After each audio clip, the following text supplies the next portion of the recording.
Good evening, everyone, and welcome to this event by the British Association for Local History in partnership with the Historic Towns Trust. Thank you for joining us. And to those who are regular attendees at our webinars, it's lovely to see you again.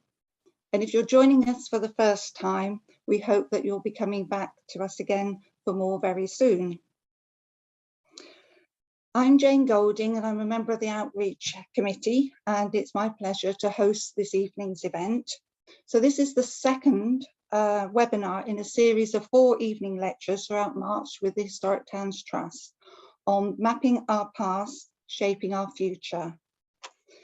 Tonight, our speaker, Roey Sweet, is going to take us through what lies behind the invention of the term historic town.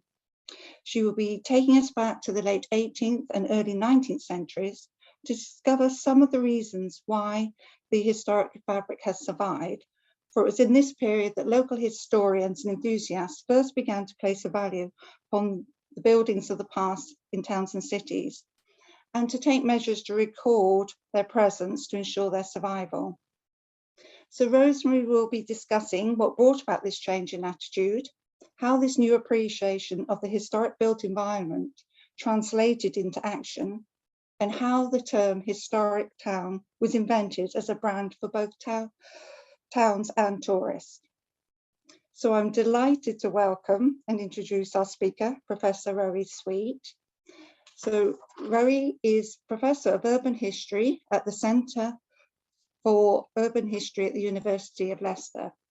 She has published widely on aspects of urban social history and cultural history.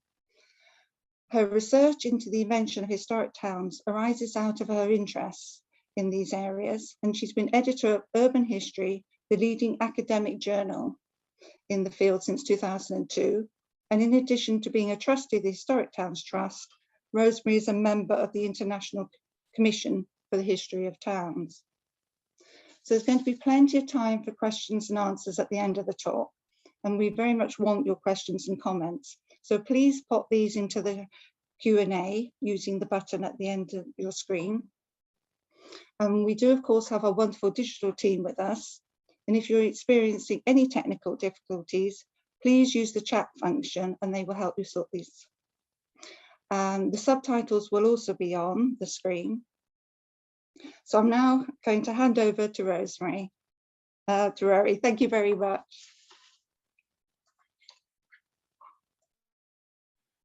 Need to unmute myself. I will hope that the sharing the screen actually works. That looks right, is it? Yeah, excellent. Right, well, thank you very much for this opportunity to speak to so many local historians all at once. That's fantastic. Don't normally have this kind of opportunity. Most lucky to get 10 or 15 at seminars for most universities. And I'm really pleased to be able to join you. Last week, Vanessa spoke about the methods and sources that we use in creating the historic atlases and maps, and highlighted some of the ways in which these maps and the atlases can facilitate comparative historical research. I'm not going to talk so much about the actual products of the Historic Towns Trust, but more about what constitutes a historic town and the longer history of how we've come to value the historic urban environment. And it's also, as it occurred to me when I was listening to Vanessa's paper and thinking about this paper, it's also about how the sources that we use in the Historic Towns Trust actually came into being, and some of the methods as well, because much of what we do when we create these atlases is in effect an extension of what local historians and antiquarians started to do in the late 18th and early 19th century. And well, all towns have a history, of course, and there isn't just a single type of historic town. But one of the things that I became interested in a few years ago was the way in which certain towns in the 19th century started to become known as historic towns. There was a whole set of associations that went along with that, and how this is still something that we see in branding of towns today. So if we think about Leicester, for example, there we are. a few years ago, a series of road signs were erected on 12 key gateways to Leicester with this message: "Welcome to Leicester, historic city." And the marketing manager responsible for these signs spoke to the local newspaper, the Leicester Mercury, and expressed the hope that they would evoke feelings of nostalgia and a strong sense of place. And it was all part of the City Mayor's agenda, Sir Peter Soulsby, to raise awareness of Leicester's rich heritage and make people feel proud of the city in which they live and work, and to exploit the finding of discovery of Richard III, which of course, coming from Leicester, I'm contractually obliged to mention in every lecture I give.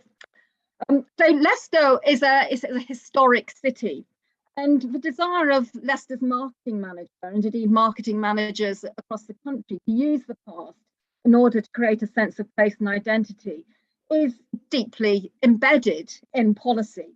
But it has deep roots itself in the past. Deliberate attempts to evoke nostalgia and to celebrate tradition and create a sense of place can be dated well back into the 18th century. And the heritage to which Leicester lays claim only survives today because of the accretion of years of decisions over what to record, what to value, what to preserve, and what to celebrate. And these decisions are historical decisions that continue to influence policy today. And it's really, what I want to suggest is it's really this period around 1780 to 1840 that some of these values really came to be articulated in an agenda, a deliberate agenda for preservation and recording and preserving and celebrating, if you like, the historic fabric really came into play. And this is, I think, one of the things I'm interested in is the fact that 19th century historians always think that everything new and interesting happened in the 19th century, and the 18th century was this kind of dead end where nothing much happened until, oh, thank goodness, urbanization, industrialization, modernity, it all happens in the 19th century. And obviously there was a huge amount of change in the later 19th and 20th centuries. And if we look around any city centre today, what you see is overwhelmingly late 19th and 20th century. But actually, there was also a very significant period of change prior to that. The period in the early 19th century was one which was also a period of dramatic change. Okay, what happened later was even more comprehensive, but the late 18th, early 19th century deserves to be considered in its own right.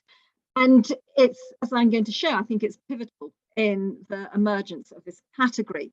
And so what I'm going to do is I'm going to talk a bit in general about the historic town, and then I'll focus on two examples on Chester and York, and particularly look at the city walls and gateways, because haven't got a huge amount of time, but if anybody wants to ask about other aspects of the past that were preserved, obviously we can do that in the question and answer later.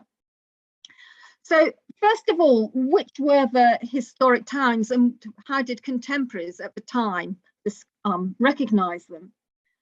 And there's quite a useful source from a German traveller, J.G. Cole, who visited England in 1842.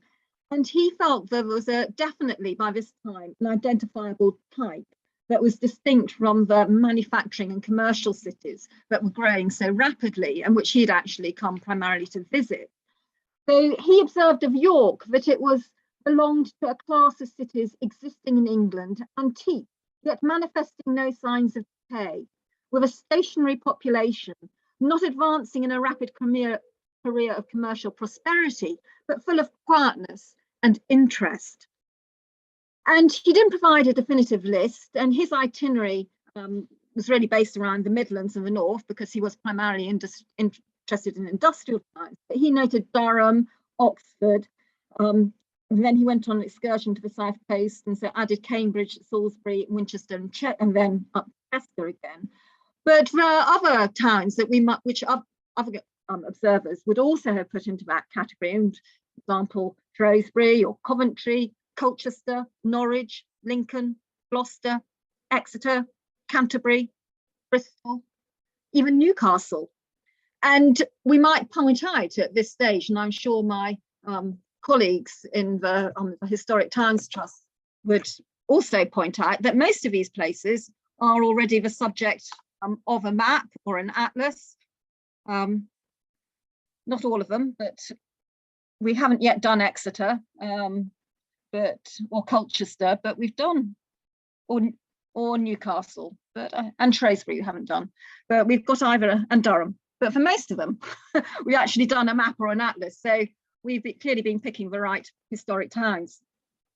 And the point about these towns, I think, is that most of them are what we might call the great and good towns of early modern England. These are the towns that, the kinds of towns that Cole was recognising, were the towns that had been major centres in the early modern period. And by the 18th century, they were relatively in decline. Not all of them, obviously Bristol and Newcastle, for example, were still flourishing, but many of them had gone into relative economic decline. Their heyday was in the past. And this was something that had left a very visible trace in the cities, that the infrastructure of that prosperity was still very much present, whether it's the city walls, which were erected in order to defend what was a politically and commercially important centre, the marketplaces, the guildhalls, the cathedrals and churches, or the castles. And these were also places which had very strong traditions of medieval civic ritual and pageantry, which very often continued to linger and was even revived in the 18th and the 19th century.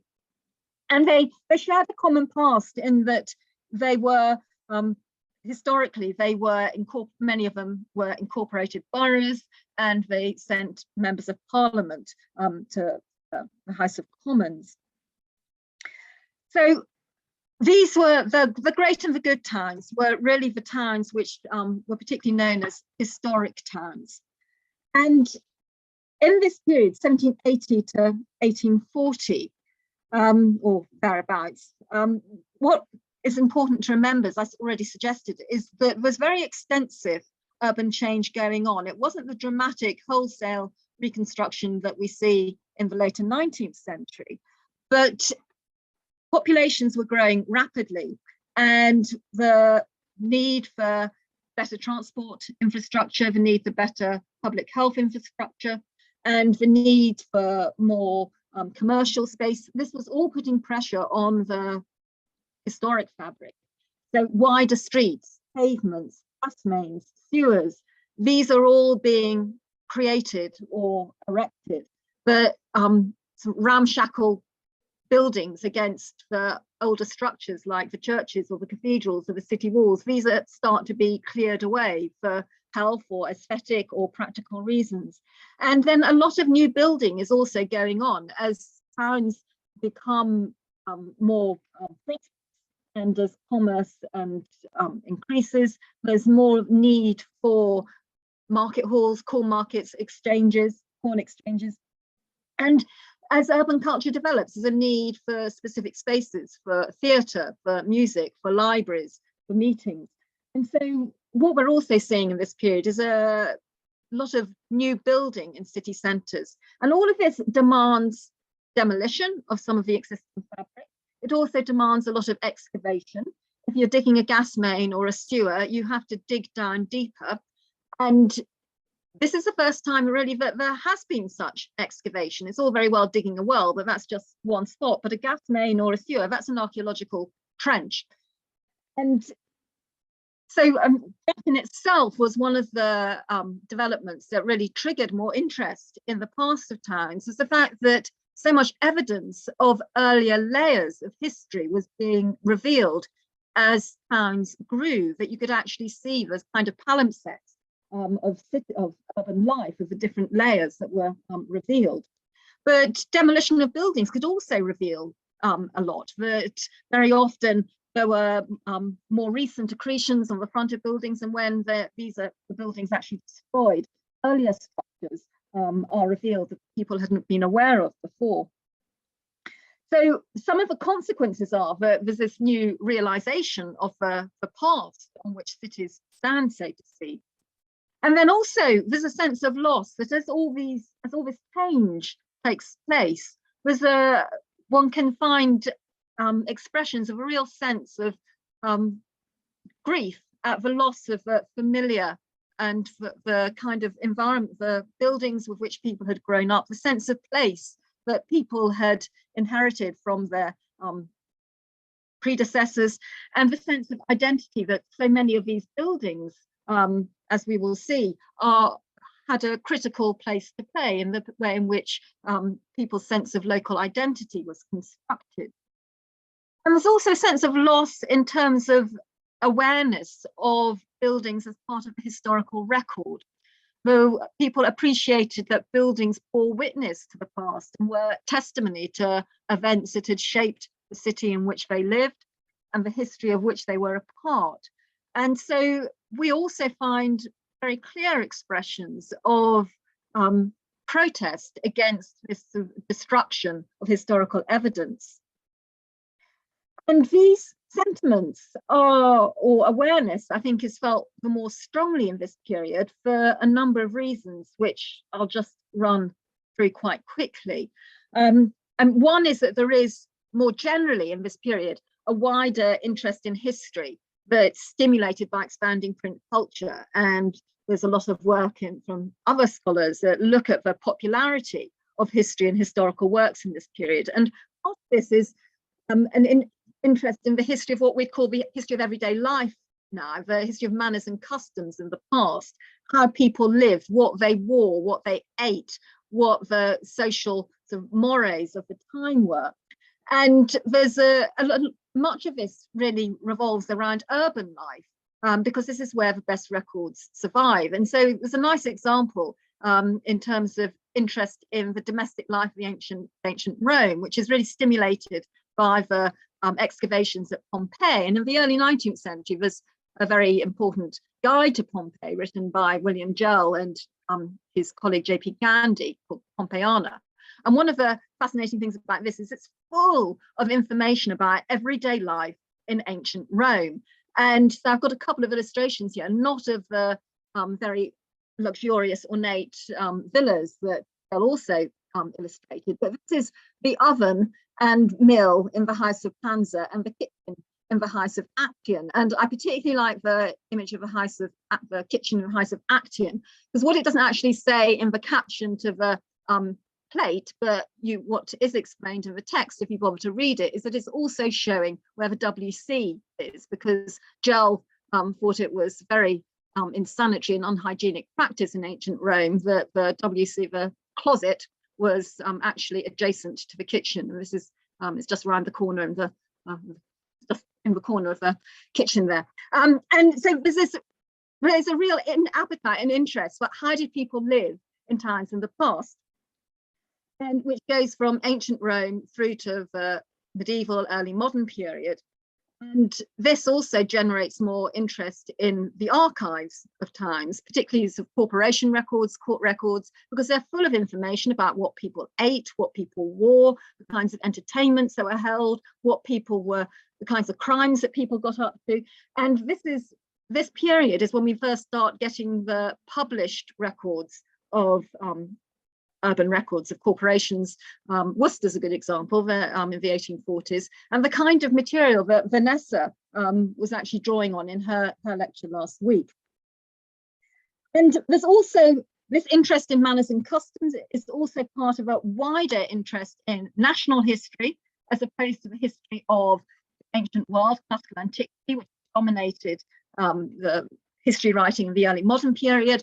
And this period is when, to quote 1066 and all that, it's when Britain's becoming top nation. So it's a very sort of Whiggish celebratory history of how did England come to lead the world as a centre of commercial prosperity, liberty, freedom, civilization, taking on the mantle of ancient Rome. And so it's very much a history from 1066 onwards, in which towns have a crucial role to play as being the centres of liberty, of commerce, and prosperity. So this is very much a Whiggish narrative of the contribution of towns, English history and English modernity. And it really is, it is English because there was although Scotland does have some very important times, it was always very much construed in terms of English urbanism.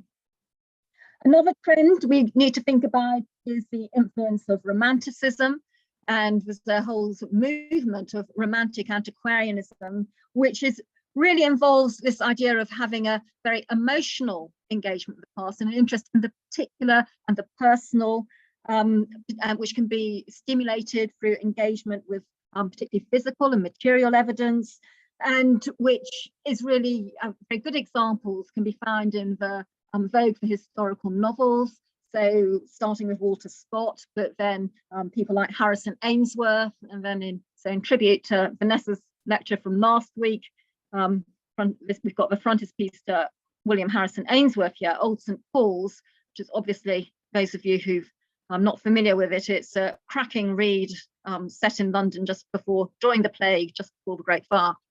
And Harrison Ainsworth and Bulwer Lytton, Harrison Ainsworth and Bulwer Lytton were both keen antiquaries, members of the British Archaeological Association, and drew on the kind of evidence that was being produced by local historians and antiquaries in order to furnish the detail for novels like Old St. Paul's, Tower of London, or Bulwer Lytton, Harold, the Last of the Saxon Kings, or indeed Last Days of Pompeii, which drew very heavily on William Giles Pompeianus earlier.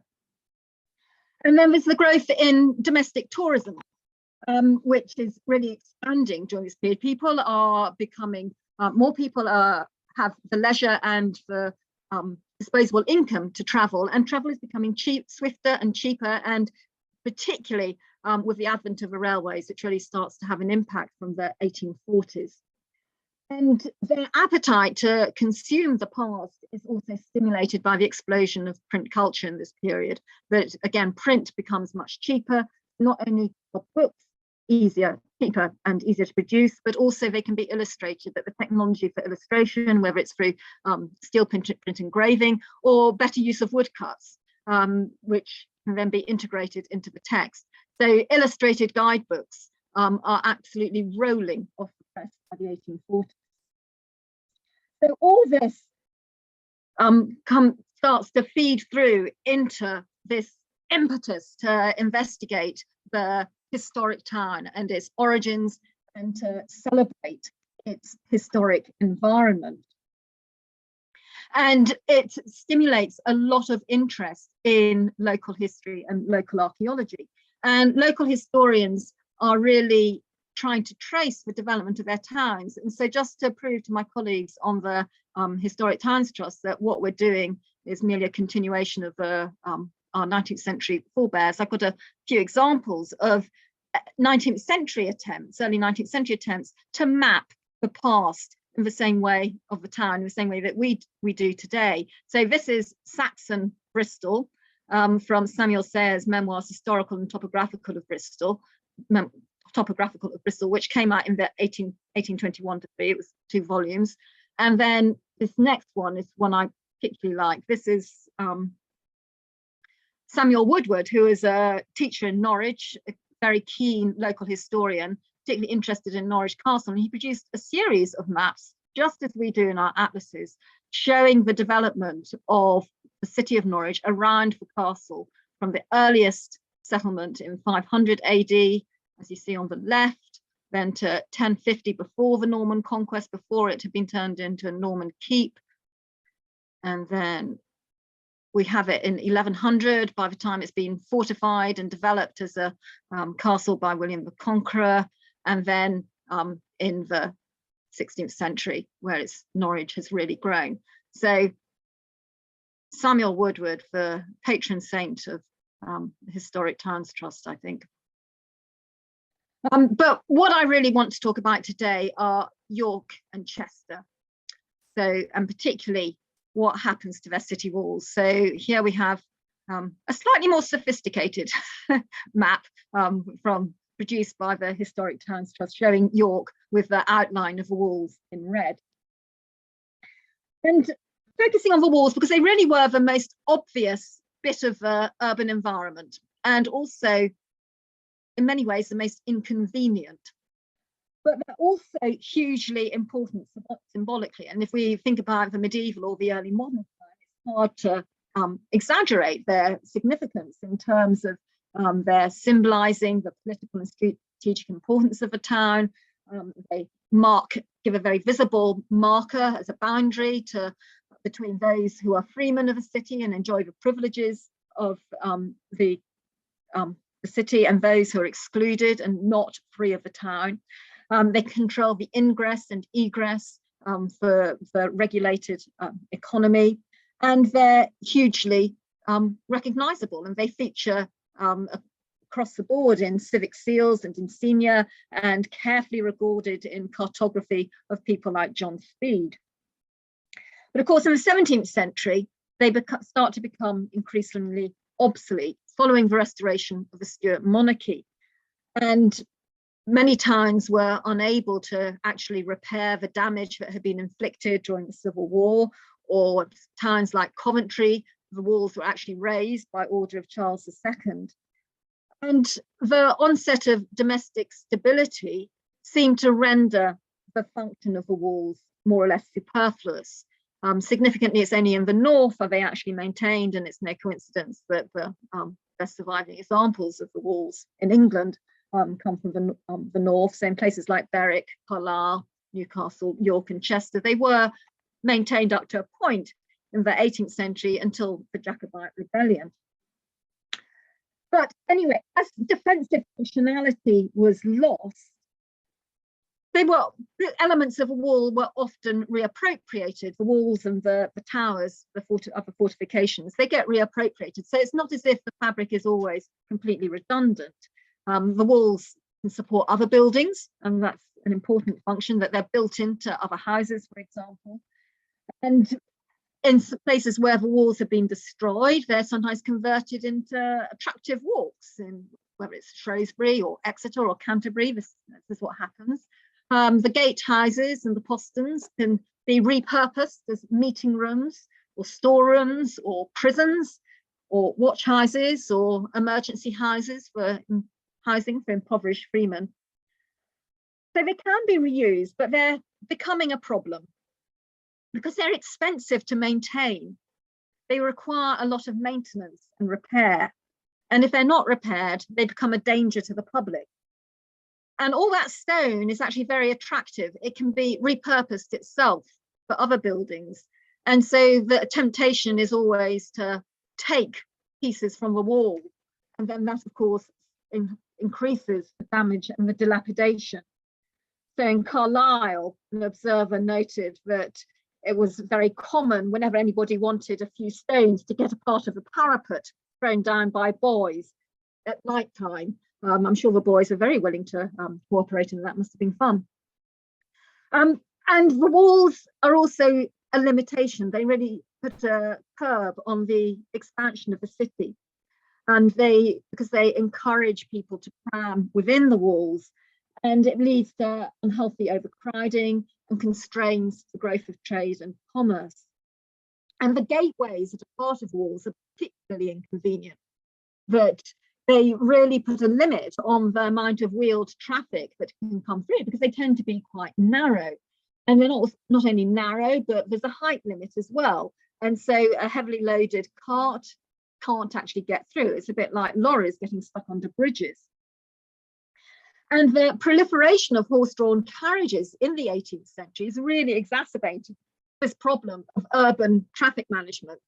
The narrow streets and the narrow gateways are causing a real problem in a lot of towns, and not just in terms of creating traffic jams, but endangering pedestrians. So there's a lot of pressure to remove the walls and to remove the gateways. And this starts to happen on, well, it's incremental in the earlier part of the 18th century. There's some repairs, some dismantling, but it really begins to gather pace after about 1763. With the Peace of Paris in 1763, you can, after that, this period of domestic, well, another short period of domestic stability, it's a real trend towards dismantling gates, gateways and walls.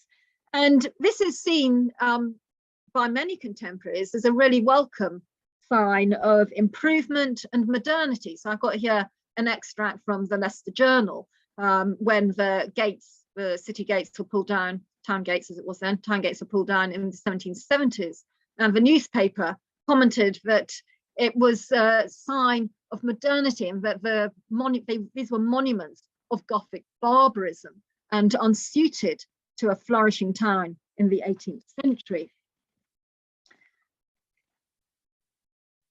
But even as the Leicester Journal celebrates the demolition of walls and gateways, there's also at the same time a change in sensibility.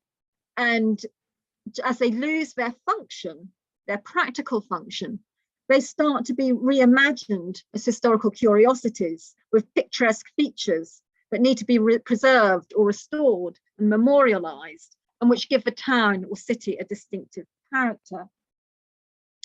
So how did this come about? And we need to think back to some of the points I made earlier. And I think there are sort of 4 factors that I really want to focus on.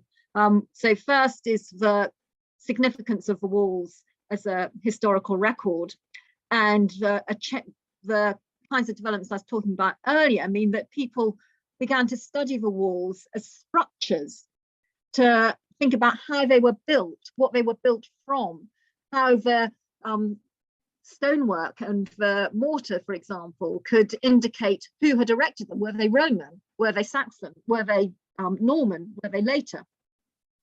And you can look at things like, well, the type of mortar, or even the colour of a lichen that grows on the masonry in order to detect the different stages at which walls were built. And so these kinds, people are starting to use these kinds of techniques to look at the walls as historical artifacts.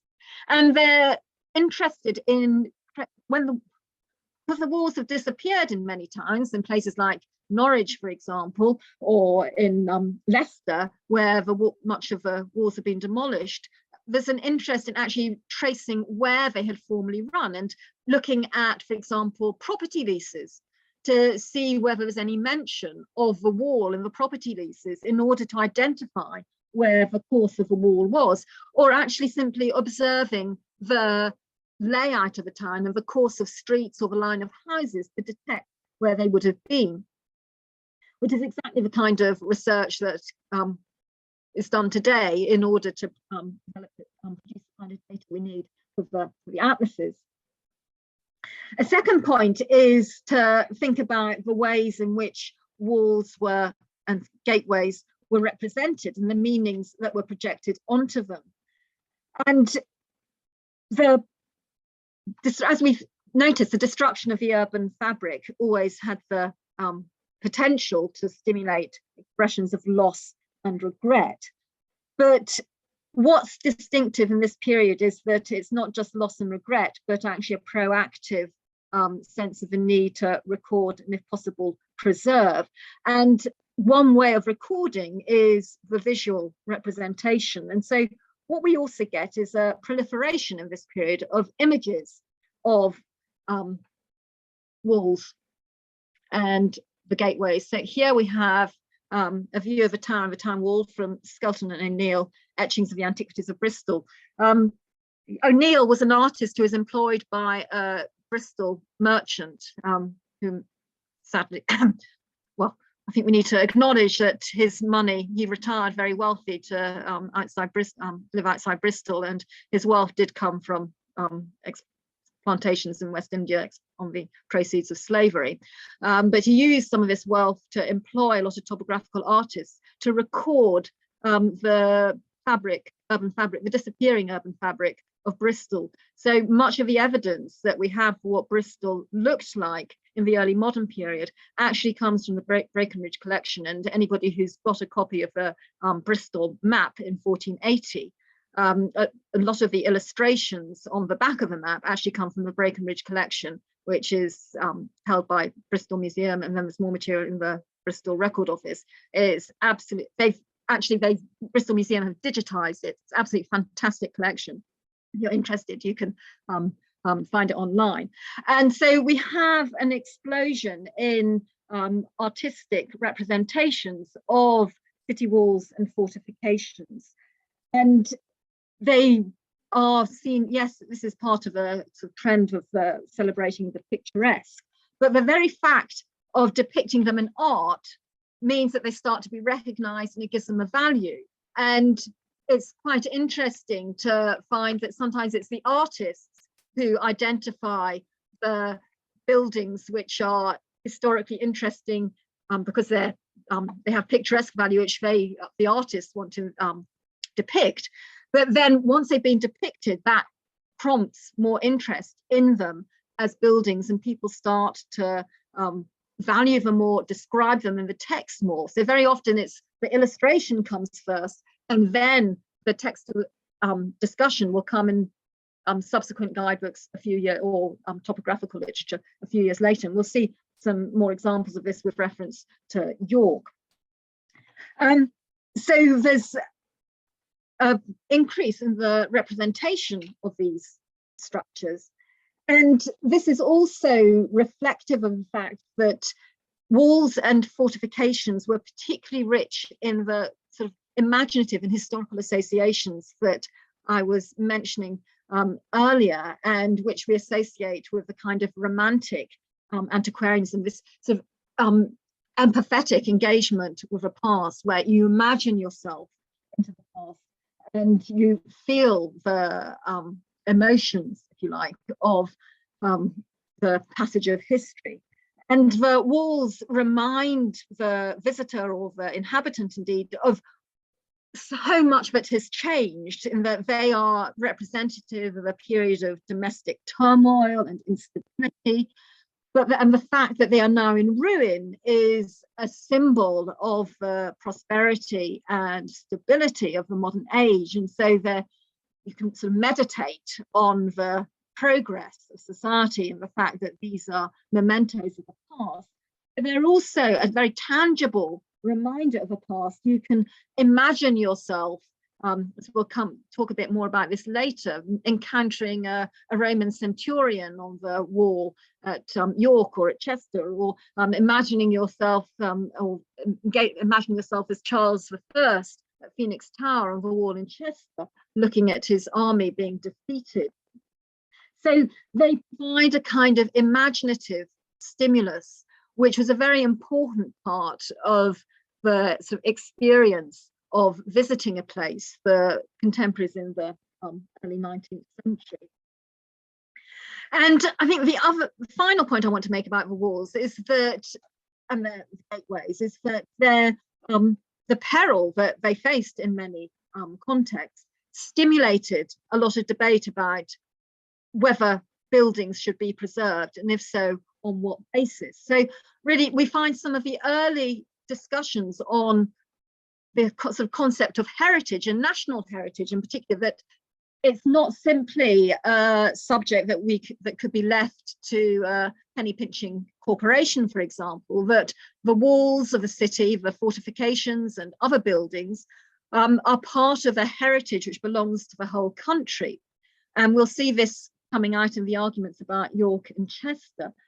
And in order to save these buildings, we find some of the earliest sort of heritage campaigns to preserve a historic building. So there have been appeals and campaigns to preserve ecclesiastical buildings in the sort of later 18th and the 19th century, or buildings when they've been damaged, for example, by fire.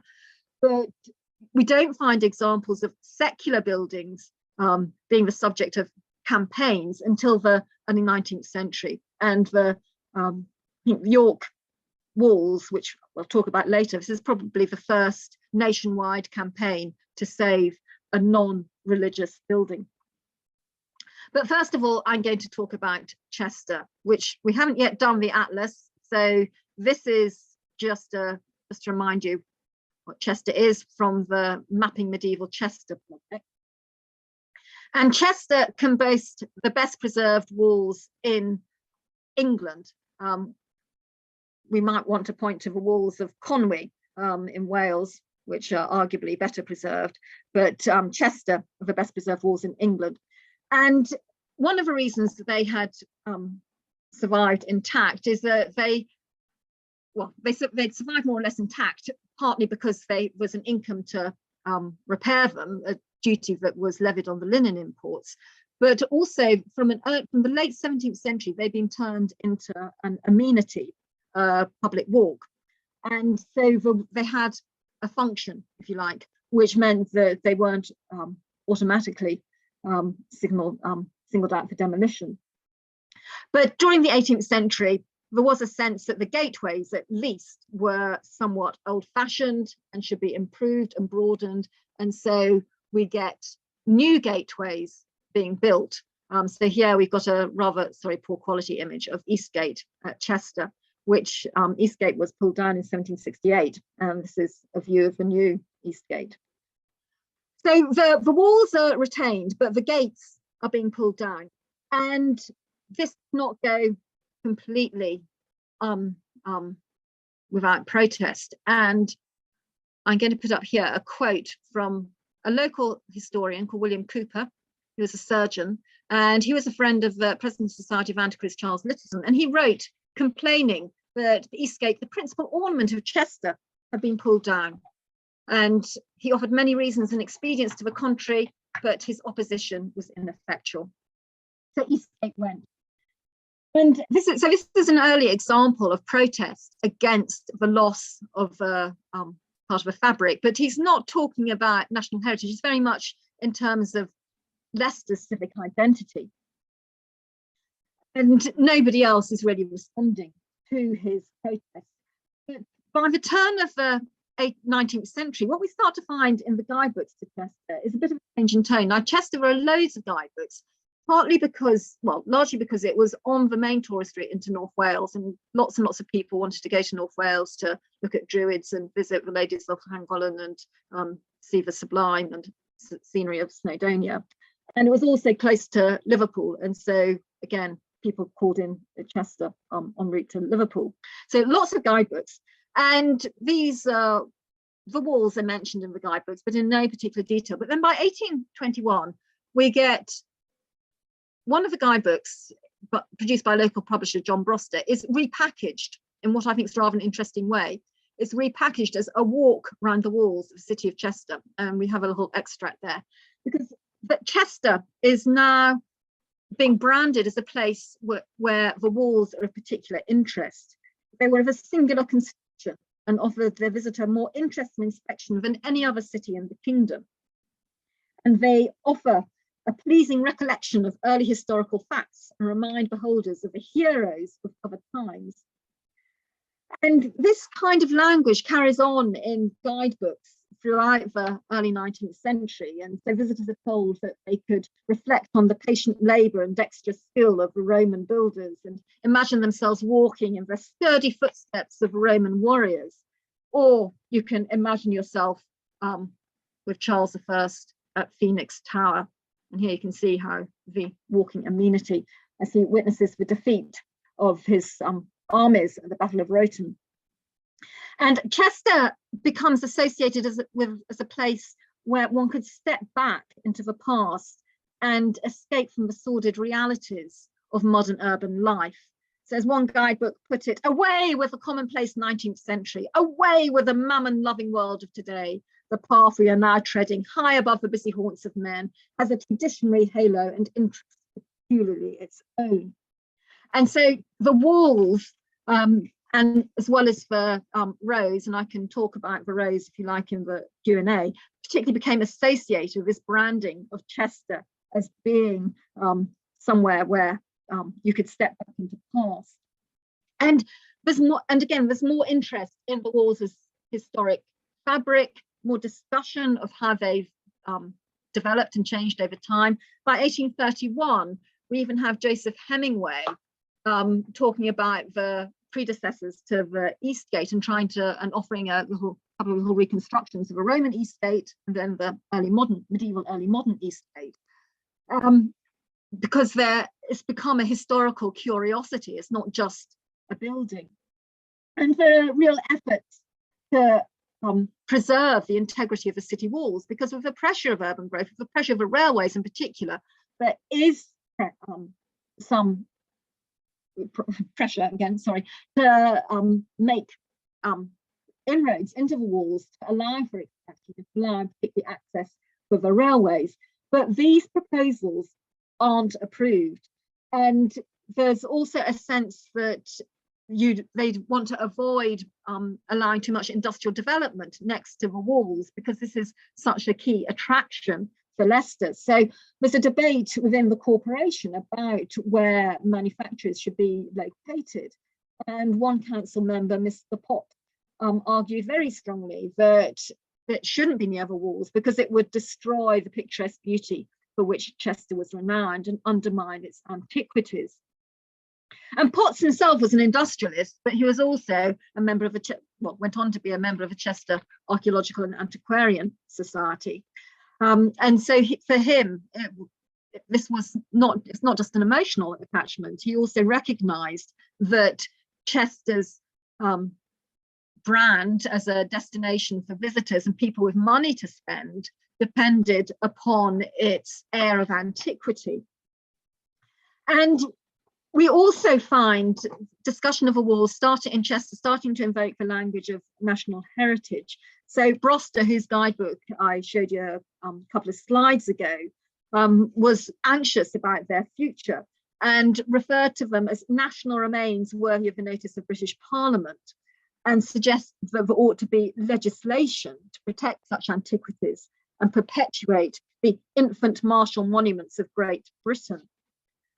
So, I mean, parliamentary intervention obviously wasn't forthcoming, but we're actually getting, this is the 1820s, people are starting to suggest that there should be legislation to protect monuments such as the city walls. Now, this issue becomes much more pressing in York, which is the other place which has particularly in England with particularly good surviving walls. And the walls in York faced much more of an existential threat. And we have here a view from Francis Drake's Eberhausen, published in 1736. And of all the plates, really, it's the only one that shows the walls or any of the gateways. It's quite noticeable that none of the 18th century histories or guides to York actually illustrate specifically the walls or the gates and their barbicans, which York's so famous for now. And by the early 19th century, the walls are actually in a pretty dodgy state. The corporation doesn't have a fund to pay for their upkeep as it does in Chester. And the corporation has also clearly been selling off some of the masonry on the side. Various corporation members have been making a bit of money from selling off masonry from the walls. They're encouraging unhygienic crowding around the walls. They're inhibiting urban growth and desirable residential development, and they're very expensive to maintain. So the corporation applies to Parliament for an improvement act that would allow it to take down the walls, the bars and the posterns. And this immediately triggers debate, not just in York, but nationally. The Gentleman's Magazine and the National Press in London take up the cause. And so in 1800, there's an article written in the Gentleman's Magazine called by someone called, well, pseudonym Philoctetes, which means lover of antiquity, lover of yesterday, which tried to connect the corporation's financial penny pinching and demonize it as a self-interested, short-sighted, uncivilized measure, and against using specious arguments of reason and modern philosophy to pursue what the author termed naked self-interest.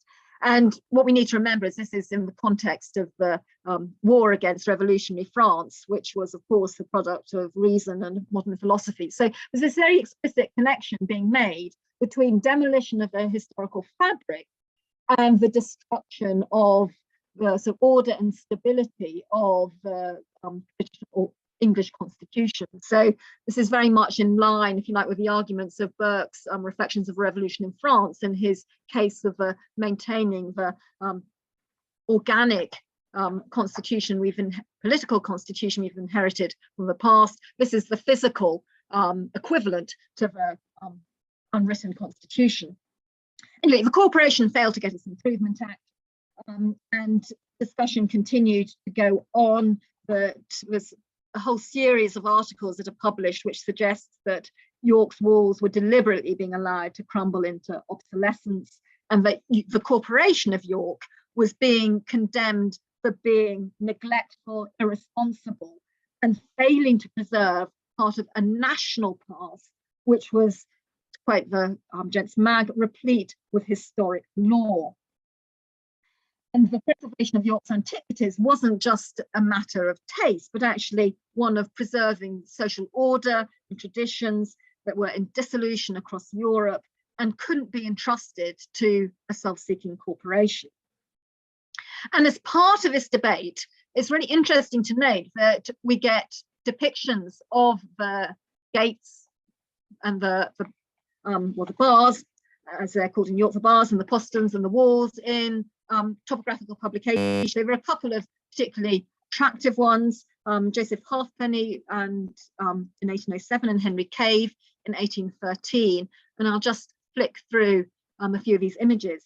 What's important to remember is, as I said, that in the 18th century, we don't get any depictions of the bars or the posterns or the walls. And now we're getting this proliferation. And the ones I particularly like are, well, two of ones I particularly like are this one of Laythorpe postern, and then this view, the inside of the city walls. It's not even showing a postern or a gate, it's just the walls. And it's the first depiction of just walls, but of any city that I've come across.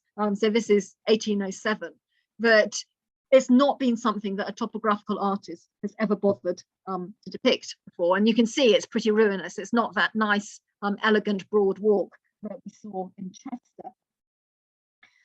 What's noticeable, however, is that neither Halfpenny nor Cave actually suggested that the walls and the bars should be preserved. They said they were depicting them because they were going to disappear. They assumed that these were buildings that were on the edge of destruction, and so they were producing a historical record. At this stage, the demands for preservation were coming chiefly from the national press, but also within York there's a kind of movement headed by the cathedral chapter and the gentry and nobility. So there was some local pressure, but it wasn't coming from the city. It was orchestrated by the dean of the cathedral and was really drawing more on county society. And the corporation was still sitting there saying, look, we haven't got the money, we can't maintain the walls. But what's interesting is that by the 1820s and the onwards, there starts to be a shift. And as we saw in Chester, there's a shift towards recognizing the walls actually as an asset which can be capitalized upon and is something that would actually benefit York, the city, to preserve. And by the 1820s, we're starting to get public subscriptions to preserve the walls. So as I said, this is the first time that really we get campaigns to raise money to preserve a non-ecclesiastical fabric. And the first subscription raised over £3,000. And the measures to raise money start to be celebrated in the guidebooks and in topographical work. There's something that York can be particularly proud of. And the language of those who are trying to raise money by subscription is drawing very much on the language of public good. They want to draw on the public spirit, their fellow citizens. They want to restore the honour of Old Ebor. They want to restore the walls to their former splendour. So it's civic pride, public benefit, and public benefit also in providing a healthy walk, healthy recreation potentials. And so we start to find much more interest in the preservation of the walls in the guidebooks. And the first campaign to raise money actually paved and repaired the section between Moorgate and Fishgate Bar. So we have those illustrated there. And so William Allen, who wrote a history of the county of York, he has this rather attractive view of the actual walls. Again, not part of the not the bars or the posterns, but actually just the walks, as being a distinctive feature of York and something to be proud of. And York's success in raising money was again something to be proud of. It was presented as a proof of the city's public spirit and the taste of the citizens of York, that they weren't, by this stage, by the 1830s, 1840s, that they weren't allowing these important historic fabric to fall into decay. And so it reflected well on them that they were raising this money to preserve the ancient gates and fortifications of the city of York. And even the corporation starts to change its view. So in 1832, there was a debate over whether to take down Bootham Bar in order to improve access to the city, and particularly St Leonard's Place. And that only narrowly passed, but was then reversed in response to protests at a public meeting of citizens. And the local press was very active here and complaining of the barbarous vandalism that was in danger of being inflicted. And that if York was to go ahead in this plan of demolition, it would be deprived of its ancient character and reduced to whatever importance it could derive from trade, and would then sink inevitably below competitor cities like Leeds, Liverpool and Manchester. So the walls were really becoming an important part of York's branding again. And so here we have another guidebook with explaining to the visitor how there's nothing that strikes one so forcibly as the embattled walls and unique and venerable bars. And those accustomed to modern towns, the metropolis or our more populous towns, won't have encountered a fortified city girt around with walls and entered by stately bars. So by the 1840s, the fabric of the walls and the bars have been reimagined as something in need of active preservation, recognition of which was a hallmark of civilized society. And they're no longer, the walls and the bars are no longer just symbols of former privileges or relics of a warlike society, but something that actually represented the civilization, if you like, the taste and the historical awareness and the public spiritedness of the inhabitants of York. And they had become a public antiquity, a part of national heritage. Of course, it wasn't all plain sailing after that. And again, the railway was a big threat.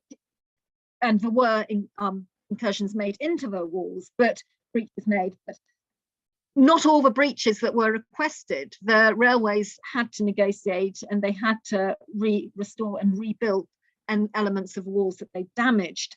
And when the Board of Health was pressing for demolition of Walmgate, Barbican and the adjacent walls in the 1850s, in order to create more space for housing, the motion was rejected by the corporation. So by this stage, the corporation really is in favour of keeping the walls. It's no longer the gentry, the clergy and the London metropolitan elite, if you like. They'd become a part of the corporation's priorities as well. The walls weren't just a unique opportunity to commune with the past. They weren't just picturesque, but they were a crucial part of the city's identity, but also a crucial part of its contemporary branding, and with important implications for its its economy as an attractive town for people to visit and do business in. So that's the end of the paper, and very happy to take questions. Thank you very, very much, Roey. That was a fascinating count. And of course, we talk a lot now, don't we, about sense of place and local identities, civic pride and public benefit. And it's so easy to think of these as modern, relatively modern concepts. So you've given us a really useful reminder that they are just continuation of concerns from the 18th century. So we do have a couple of questions.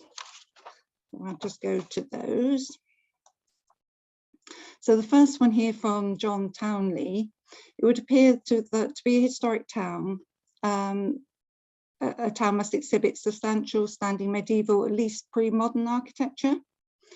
So nobody would dispute the status of Warwick and Coventry as a historic town, but Leamington might be a bit iffy, and Birmingham, which had over 1,500 people in 1300, but has consistently destroyed its standing pre-modern architecture, is definitely not regarded as a historic town. Is he right? Yeah, absolutely. And the 18th century is far too recent to be regarded as historic. As we go into further into the 19th century, by the later 19th century, people start to become interested in the architecture of Queen Anne. So there's a kind of Queen Anne Renaissance, and if you know Cambridge, Newnham College, for example, is, or if you know Leicester, the town hall has elements of Queen Anne style in it. So that's the late 19th century. But the 18th century was dominated, as you know, was dominated by classical architecture. And what we're seeing in the 19th century is a turn against classical architecture in many quarters as being foreign, and interest in vernacular traditions of architecture. So that's Gothic architecture, but also the half-timbered architecture. And I didn't talk about that, but another of the reasons why York and Chester were particularly singled out as being historic towns is their very rich heritage of half-timbered buildings. And people like Henry Cave and Joseph Halfpenny were very busy drawing the half-timbered houses of Stonegate, or in Chester, they were drawing the rows, which were people came from all over the country to walk. And I mean, Henry James very famously writes about the rows, and everybody talks about, so, oh yes, well, in the late 19th century, Chester was discovered as being historic town. No, Henry James comes at the end of a very long tradition, starting the early 19th century, of sort of encountering the past through the rows. Birmingham definitely couldn't really be considered a historic town. As you say, it was constantly rebuilding. But it's interesting that even places like Manchester, there is some effort to record and retain memory of its historic cause. So much of it was destroyed in the 1820s, but there were the historic part of town, but there were topographical artists who were recording that, and that's another very important evidence base we have for what Manchester looked like in the early modern period. And Harrison Ainsworth drew on this and his own memories in his Rookwood. There's a splendid evocation of early modern, or at least the early modern Manchester that appeared in the early 18th century. Rookwood's about Jacobitism. I spent too much of my teenage youth reading 19th century historical novels. And Newcastle, there's interesting tensions there about preserving the walls and the actual castle, and you get Blackgate, just this isolated little fragment that they can't actually part with. Logically, it would make sense to destroy it all, but there's too much pressure to retain it. So Blackgate remains bang next to the railway in this very incongruous relationship. So it is, yes, it's the towns that were prosperous really in the medieval and early modern period, and many of which had Roman origins as well, because that's another suggesting, with all the excavations of gas mains and sewers, lots of towns became much more aware of their urban origins, and that ancient Rome wasn't, well, Roman Britain wasn't just a series of military camps, it was a place where there were flourishing towns as well, and not just in Bath. Excellent, thank you. So John Tiston would like to know, when was such interest in preservation and tourist venues starting to be expressed in the smaller market towns in the shires? You can see it happening round about the same time. It's on a smaller scale, and I focused on the larger places because simply there's more documentation to describe them. But there's certainly, when they are described, it's very often in sort of picturesque terms. But the discovery of sort of a place like Burford, or the Suffolk wool towns, for example, something like that, I think we need to look further into the 19th and even the early 20th century. And there's another big expansion in topographical writing and exploration of the English countryside, if you like, in the late 19th century, with not just because of railways, but the advent of the bicycle and the motor car. And it's the bicycle and the motor car, I think, and the photography and all these photographic societies as well. And this is when you get things like the early 20th century, the invention of the Cotswolds as a region, or Hardy country, or Wessex, or so this sort of imagined English landscape, and an imagined sense of Englishness and particular style of English settlement with a church and cottages, when artists like Helen Allingham are working. And I'll just put a plug in here. There's a historian, Peter Borsay, who died, some of you may be familiar with his work, who died a couple of years ago, a book called The Invention of the English Landscape, unfinished, and I'm actually finishing it for him, and it addresses exactly these themes in the later 19th and early 20th century. So that will be coming out next year. So if you're interested in the longer history of the idea of a historic town and the ideas of Englishness that are bound up with it, that will be, I feel quite happy about plugging it, because all I've done is fill out the footnotes.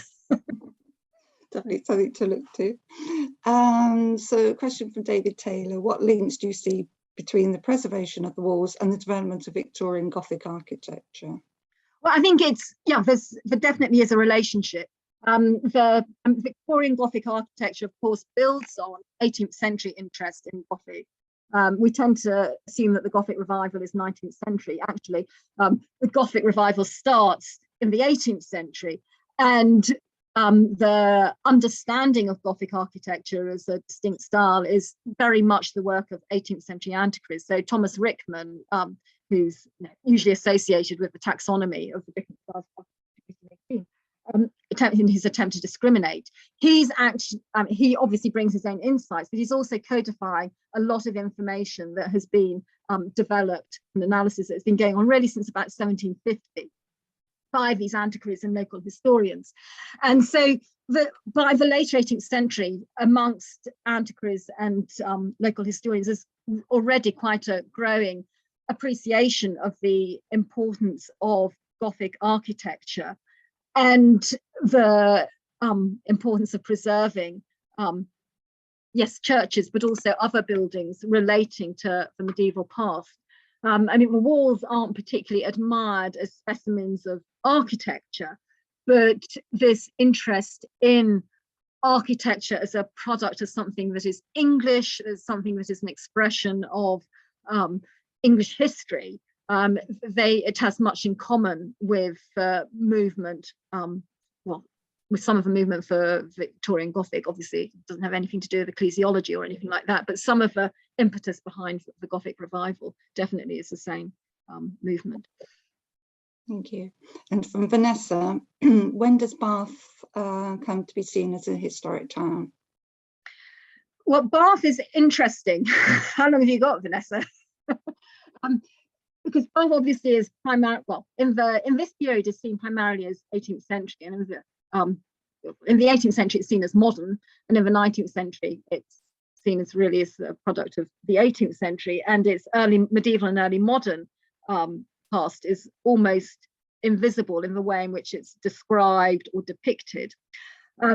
There's interest in its Roman origins, but in many ways it's surprisingly muted. So when they're building the pump rooms in the 18th century, they uncover a lot of the Great Bath, but that's just covered over.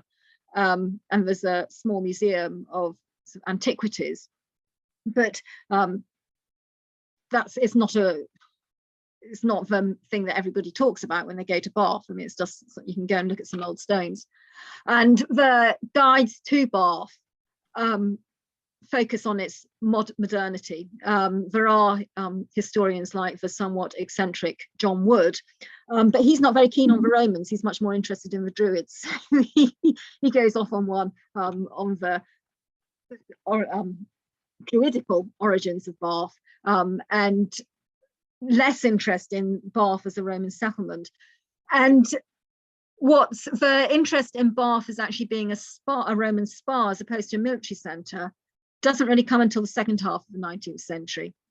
And there's surprisingly little interest in exploiting Bath's Roman credentials, certainly in the earlier 19th century. It's really only in the, as I say, the later 19th century, but it's Roman credentials, and then much later in the 19th century, it's medieval and early modern heritage. But I mean, Peter Borsay, again, in his image of Georgian Bath, talks about this. And in the 20th century, well, the late 19th and 20th century, Bath is branded as 18th century. And this is partly also not just the aesthetic side of it, but the association of Bath with great literary figures as well, that is about trying to concentrate different aspects of Bath's appeal. And the 18th century provides a kind of holistic package of architecture and literary and artistic achievements that you can present as one. And so, yes, read Peter's book. Just ignore me, just read Peter. And moving from Bath to Chester, Hayden Charlesworth would like to, has got a question here about some cottages attached to Chester walls were owned by the church, but the church often had shares in railway land as well. Did they have to reconcile any conflict of interest? That's a really interesting question to which I don't know the answer, because I haven't pursued that myself yet. But it's something I ought to think about. The church tended to, Chester Cathedral tended to pursue its economic self-interest in such matters rather than historical preservation. And given the financial problems that Chester Cathedral was facing in the 19th century, which it was, I would assume that they probably tried to maximize the value of their railway shares. But it's a really interesting question, and I'm afraid I don't know. Sorry. And Caroline Barron makes a useful point here. BLH is an association of local history societies. Many of these were founded in the late 18th and 19th century. How important were they in feeding into the historical interest? Yeah, they were, definitely. Most of the antiquarian and historical associations get founded from the 1830s and 1840s onwards. The Chester Archaeological and Historical Society is founded in the 1850s, and the people who belonged to it, many of them were people who had written guidebooks, like Thomas Hughes. The image of Phoenix Tower that I showed you, that came from Thomas Hughes' guidebook, or Mr. Potts, who protested against the industrial development next to the walls, and other people. And what's really interesting about the Chester Archaeological and Historical Society is that it does involve manufacturers, industrialists and tradesmen. It's not just the gentlemen scholars and the clergy. And Chester really was they did have some impact on policy, and they drew up a kind of manifesto saying you've got to preserve the rows in particular, because there's a lot of pressure to pull down the rows as being backward and unhygienic and hard to maintain. And think, no, you've got to preserve them, and new buildings should be in black and white, half timbered, in conformity with that. So some of the earliest sort of pastiche half 19th century half timber, the Tudor beacon, if you like, was invented in Chester in order to harmonise with what was there already. And in York, yes, there was the people who were running the campaign to preserve the city walls of York. They called themselves York Footpath Society, but they were an offshoot of York Philosophical Society, which also took on St Mary's, the Abbey of St Mary's as their meeting place, and campaigned to preserve that. So not just history, but it's a more wide-reaching society. But yes, some of these early associations, and then in Newcastle you've got the Newcastle Antiquarian Society, and they were very active in trying to, well, periodically active in trying to put pressure on the corporation to preserve the city walls and the castle. So yes, they are important. In many places the society isn't founded until sort of 1850s or later, but the people who tended to join the society were the active people. And if it wasn't a local society, a lot of these people also belonged to the British Archaeological Association. which, because the BAA didn't have a membership fee, you could just say I want to belong. So it was very inclusive, like BALH. I think that's everything in the questions. I'm just checking through the chat to make sure I haven't missed any there that have come in there. There's lots of lovely comments about how excellent the talk is, and people have found it really fascinating and interesting. And also people sharing memories about stories about walking the walls and with their Historic Towns Trust maps. So really good. Yes. I don't think there's any questions in the chat. But if anybody's got any more, please do quickly pop them into the Q&A, because we've got a minute or so more.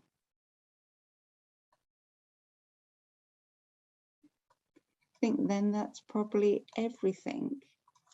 So again, thank you so much, Roey. That really has been a wonderful evening. And thank you to everybody for your comments and questions. And thank you to our digital team who have kept things running smoothly behind the scenes. Before we go, I would like to share with you some upcoming events. So, as we said, this is one in a series of 4 talks. And so the next 2 will be happening following 2 Wednesdays. So Wednesday, the 16th of March is Mapping Medieval Oxford with Julian Lumbury. And then on the 23rd, 4 medieval itineraries, maps and immersive history in Chester. So we'll hear more about Chester and Swansea with Catherine Clark. So those are on Wednesday at 7 o'clock in the evening, and all the details are on our website. It's also, I'd like to give you a reminder that it's still not too late to enter our local our competition to be local history photographer of the year. And the closing date has just been extended to give you a little bit more time. So the closing date is now the 30th of April. And we've been talking about loss and destruction this evening. That's particularly poignant at the moment with the tragic events that are happening in Ukraine and the threat to the cultural heritage there. So I'd like to just give you details of a very important event that's coming up. And this is historians coming together to, sorry, I've just lost, hang on, here we go. Historians coming together, History for Ukraine. And it's going to be a 24-hour online marathon, history marathon, with live streaming talks from expert historians on the weekend of the 26th to the 27th of March. And in return, they're asking for donations to the Red Cross via the Just Giving page. You can keep up to date with the news by following @History4Ukraine on Twitter and on the site, which is www.historyforukraine.co. And I believe these the links have been put into the chat, so you can see those there. And also, if you would like to donate your time and skills in speaking, web design, graphic design, video editing, social media, anything really to help, fundraising, organising events, then please do get in touch with the organisers. And you can do that at support@historyforukraine.co. So it's been lovely seeing everyone again, and thank you very, very much for attending, and have a good evening. And I think details of the local history photographer of the year will be coming up on your screen. So thank you. And thank you again, Roey. Oh, thank you. Right. It's been a pleasure. Thank you. So bye, everyone.